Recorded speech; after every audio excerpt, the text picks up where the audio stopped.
In today's edition we shall discuss on following topics.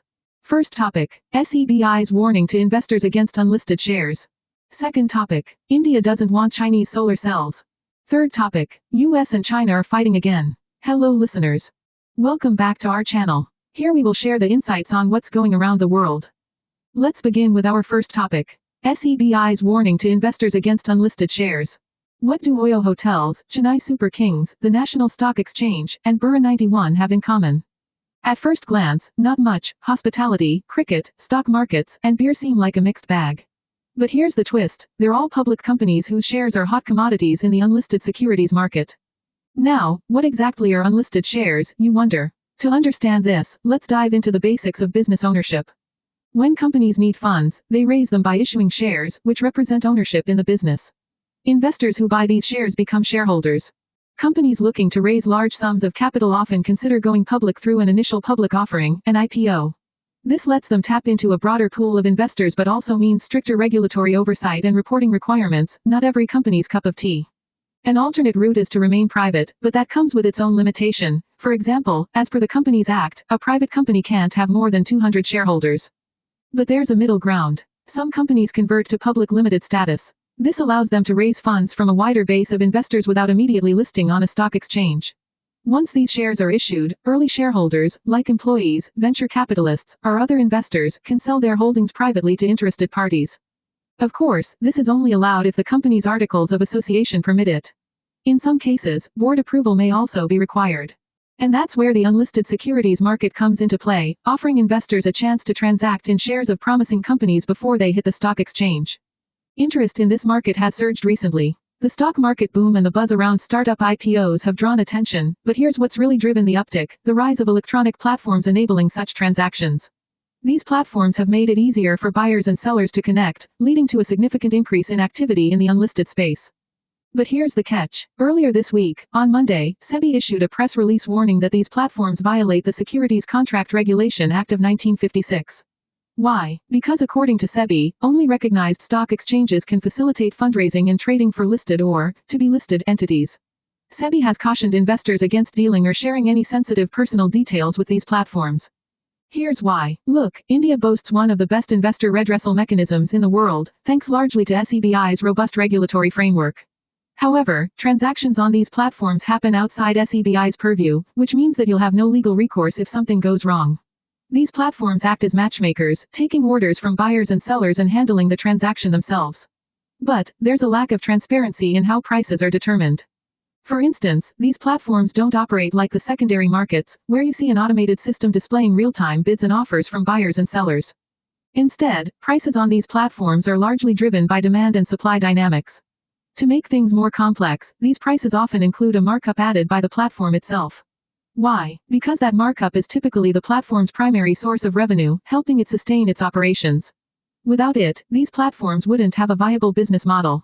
The process of completing a transaction on these platforms is quite different from traditional stock exchanges. Here's how it works. Sellers first transfer their securities to the platform provider's account. The platform then works to match the seller with an interested buyer. Once a match is found, the securities are credited to the buyer's account, and the funds from the buyer are transferred to the seller. While the intermediary role played by the platform ensures the transaction is completed, it also means the platform temporarily holds the securities and funds, which introduces an additional layer of risk and reliance on the platform's integrity. Another significant concern with transacting in unlisted securities is price volatility. A striking example is Reliance Retail. In 2023, its unlisted share price experienced a dramatic crash, dropping overnight from 2,500 rupees 2,700 rupees levels to 1,362 rupees. This sudden plunge occurred after Reliance, during a board meeting, decided to cancel all public shares and compensate shareholders at a fixed rate of 1,362 rupees per share. The decision blindsided many retail investors, who were understandably outraged by the steep markdown in value. However, given the unregulated nature of such platforms, there was little they could do to seek recourse, leaving them to bear the brunt of the decision. And this isn't an isolated incident. In 2022, the logistic company, Delhivery's unlisted share price dropped nearly 35%, from 750 rupees to 487 rupees, after the company set its IPO price band between 462 rupees and 487 rupees. So, while the idea of getting in early on unlisted securities can be tempting, tread carefully. The unlisted market is lucrative but unregulated, and risks abound. The future of these platforms remains uncertain. Will they continue to operate as they have been, or will SEBI eventually take action to shut them down or regulate their activities? Only time will tell. For now, SEBI has limited itself to issuing a cautionary advisory, warning investors against engaging in investment or trading activities through unregistered web applications or electronic platforms. This means that while these platforms may still be active, investors are operating in a gray zone, without the safety nets and oversight that SEBI's regulations provide for recognized stock exchanges. The risks, therefore, are entirely on the investors who choose to transact on these platforms. So, tread cautiously. Second topic of the day. India doesn't want Chinese solar cells. A while ago, India decided to use only Indian-made solar modules. Now, the government has taken it a step further. It has been decided that both solar modules and solar cells must be made in India. To achieve this, the government has issued an order to include solar cells in the approved list of models and manufacturers (ALMM) starting June 1, 2026. This move aims to boost domestic manufacturing. Before we dive into the details, let's quickly explain how solar manufacturing works. The process starts with polysilicon, which is melted down and shaped into blocks called ingots. When these ingots are sliced, the pieces are called silicon wafers. After further cleaning, these wafers turn into solar cells. Finally, you get a solar module when you combine several solar cells. Source: Squarespace.com. When all the solar modules are combined, they form a solar panel, which is what actually converts sunlight into electricity. Now, can you guess which country leads this entire process? Not just one part, but the whole thing. It's China. China controls about 80% of the entire solar manufacturing process. Source: IEA. The problem with relying on just a few suppliers from one country is that it's risky. What if the Chinese government decides to restrict exports of solar PV inputs? It's not hard to imagine that happening. Like the US, India has long wanted to reduce this dependency. So, in 2021, India introduced a production-linked incentive (PLI) scheme. With a budget of about 24,000 crore rupees, the goal was to boost local production of solar modules and cut down on imports.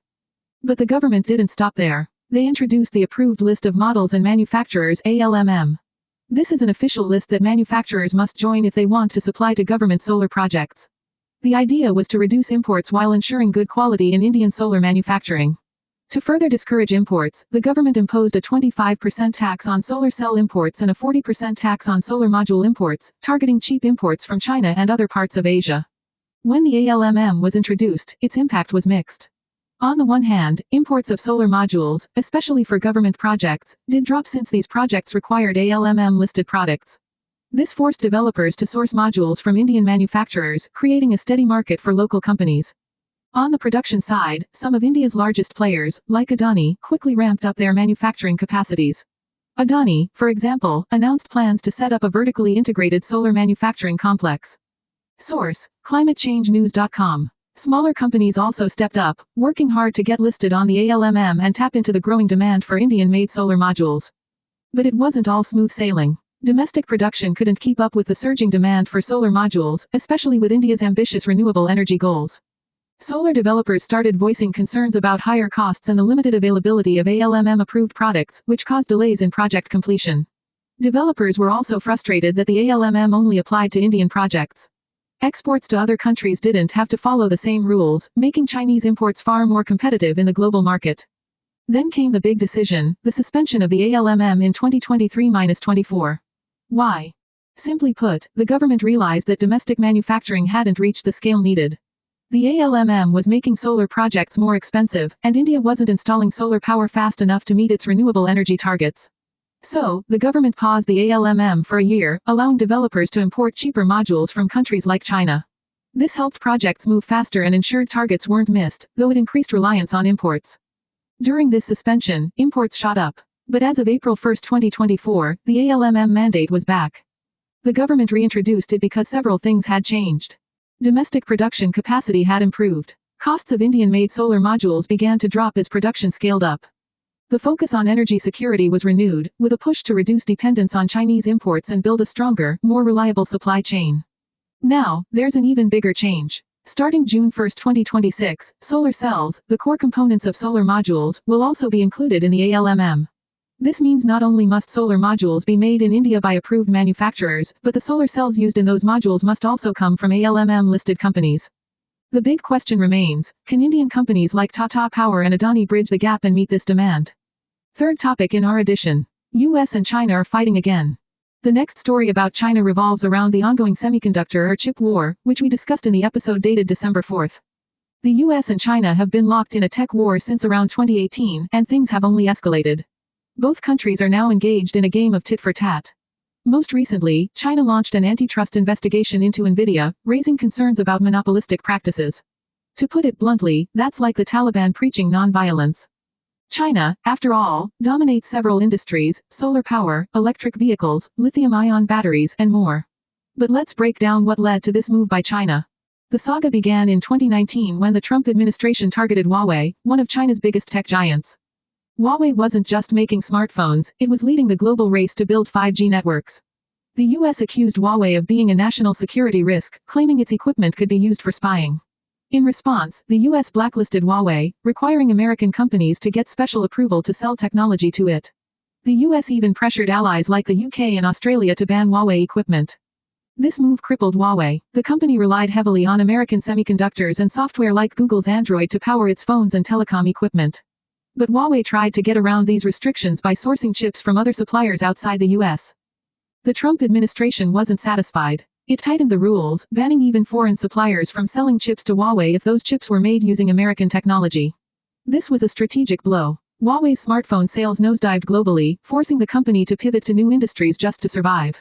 When Biden took office in 2022, he didn't ease the pressure. Instead, he doubled down. The Biden administration announced sweeping restrictions to block China's access to advanced semiconductors and the tools needed to make them. These chips are critical for technologies like artificial intelligence and advanced military systems. The aim was clear: slow down China's progress in high-tech sectors and protect US dominance. China wasn't going to take this lying down. In July 2023, it retaliated by restricting exports of gallium and germanium, two rare minerals essential for making advanced semiconductors. These might not be household names, but China controls about 80% of the world's gallium supply and 60% of germanium production. Source: Statista. Without these materials, making high-end chips becomes incredibly difficult. This was China's way of saying, if you're going to cut us off from technology, we'll cut off your access to raw materials. But the back and forth didn't end there. By October 2023, the Biden administration hit back harder, expanding restrictions on AI chips and chip-making equipment. The new rules banned the sale of even more advanced chips to China and tightened controls on the tools needed to manufacture them. China wasn't about to back down. In November 2023, it targeted another critical material: graphite.